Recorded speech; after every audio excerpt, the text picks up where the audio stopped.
Let's shoot. You okay here?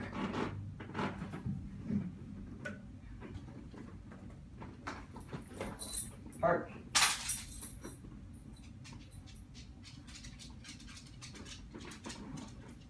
It's your boy Lil Dicky, aka Mr. Leftward Sloping Penis. I got a story for y'all, man. Peep this. Hey guys, right with Jay here, and today we'll be reacting to 7 Myths You Still Believe About School by Matthew Santerio. So, I subscribe to Matthew Santerio on my YouTube channel. I think he's very interesting. He does top 10s of like a bunch of different stuff, like a bunch of categories you can choose from if you want to go look at his channel.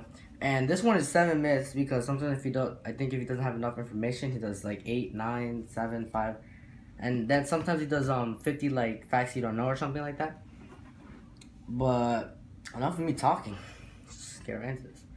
Start this here right about now. Alright everyone, class is in session. Johnny, spit out your gum! Not a Kayla! Chris, stop dabbing! Oh, that's in school all the time, bro. Just kids dabbing in high school, bro. School. We all attended it, and if you guys we all watch this link couldn't wait for it to end. But education is important for a better life. However, as anyone will tell you, once you graduate, you quickly start to learn that many of the things that you learned in school really don't apply in the real world. In fact, some of what we learned is just plain wrong. So in this video, I'm going to take 7 of the most commonly believed myths that came from school that you likely still believe and explain the truth behind them. Being an infotainer or edutainer, edu-creator, whatever, I feel the obligation to clear up a lot of these, especially because many of you are still in school. So let's jump right into it. Here are 7 myths you still believe about school. More homework equals higher grades. That's a myth. This one's going to bring a smile to every kid who in high school. You get homework. Tons of homework. Everybody, the system teaches us that doing copious amounts of homework for hours every night is the best and only way to improve your grades. Well, it's not to burst your academic bubble, but studies actually show that the amount of homework that a student is given actually correlates to the amount of stress that the student is under more than anything. When you have too much homework and you're like, oh my god, what do I do for stress? This one, and you're stressing over homework. Hinders the student's ability to learn. And while in some cases, homework can improve grades in some students, in most studies, performance and the amount of homework that students do after class share little connection. In fact, in a number of countries, students show higher academic achievement with almost no homework. Really, it's all about paying attention in class and learning while you're there. Don't be wasting your time by throwing spitballs and doing fart jokes. Well, okay, do some fart jokes. Fart jokes are great.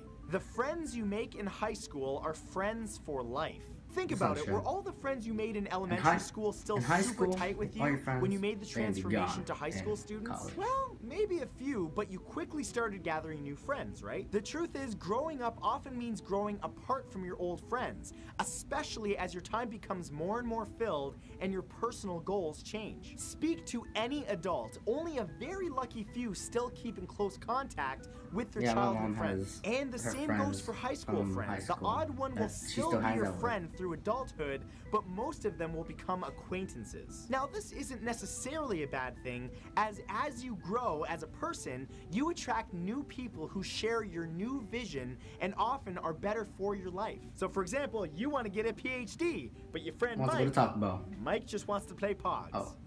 Time to let go of Mike. The smaller the class, the better the education. That's weird, because some schools have a class where there's one teacher and one student, because they think if you don't have friends to talk to, if you're not social, you get to learn more. Believe it or not, counterintuitive. In a series of studies done by economists, teachers, and university graduates, it was found that the number of students in a standard classroom had little to no effect on the scoring that those students received on tests. Now, to be fair, in some places, classrooms are well over capacity, which can hurt a student's achievement. But in general, the biggest factor is the teacher and the presentation of the material. So in other words, it's all about having a fun teacher, not the one that drags his ass into class and is like, hello kids, all right, sit down, don't have any fun. Ain't nobody got time for that. Student grades have gotten worse in North America. Now, while there are many reasons why parents and politicians talk about this so much, the truth is that it's actually quite untrue. According to research conducted on classrooms over the last decade in North America,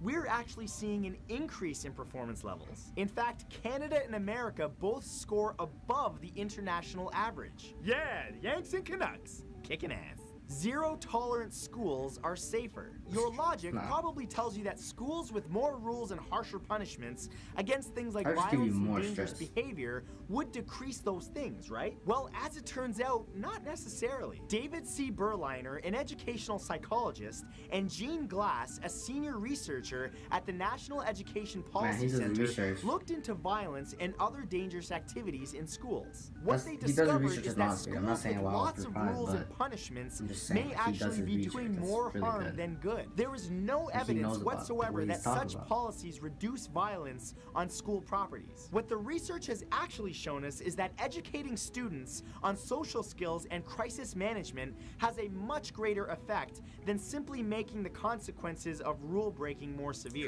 So instead of being like, Johnny is suspended for a month, be like, Johnny, here's how you're supposed to handle that situation. Don't throw glass at girls.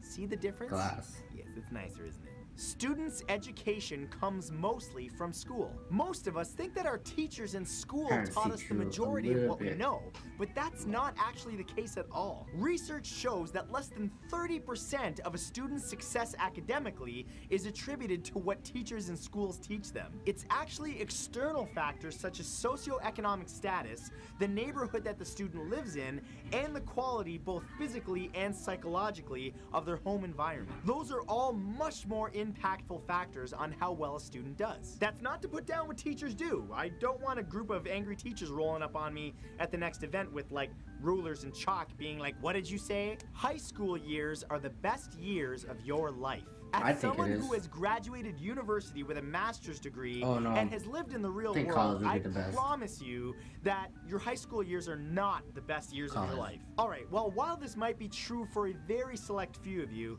the truth is you do the most growth, learn the most, and meet the most interesting people when you leave high school. Oftentimes, people report that the best years of their lives by far were when they entered university or college, or even after they graduated. So if you didn't like grade school or high school, I promise you, life gets a lot more fun once you graduate. In other words, there's a lot to look forward to. I want to give a big shout out to Audible for sponsoring this video. They have over 250,000 audiobook titles in almost every genre. Lately, I've been listening to The Happiness Equation, and it has truly opened my eyes to life and how to be happier. Audiobooks are the perfect way to pass the time, especially when you're doing something time-consuming like traveling. Yeah, when I'm in the car, I just listen to like a book that I like to read or a book that I have to read. I guarantee that they have an audiobook for you. And they're giving my audience, you guys, a free 30-day subscription if you go to audible.com/Matthew right now. So go to audible.com/Matthew and try it for 30 days for free. You're going to love it. Thank you guys so much for watching this.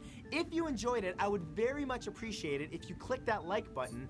And as always, if you want to learn more, be sure to check out my sources in the description. Did you know that your boy has Snapchat? If you didn't, be sure to add me right now. My username is Matthew Santoro. The easiest way to do it is to take your phone and scan my ghost code right there. Be sure to subscribe to my gaming channel by clicking right there. And as always, subscribe to this channel so that you can catch my next video. I upload every Monday, Wednesday, and Friday. If you like this video, one final time for watching. Have a great day. If you guys want me to keep doing such videos, to like, I don't know, like 10 likes. If you guys want me to react to anything else, comment down below. And subscribe. Stay tuned for more.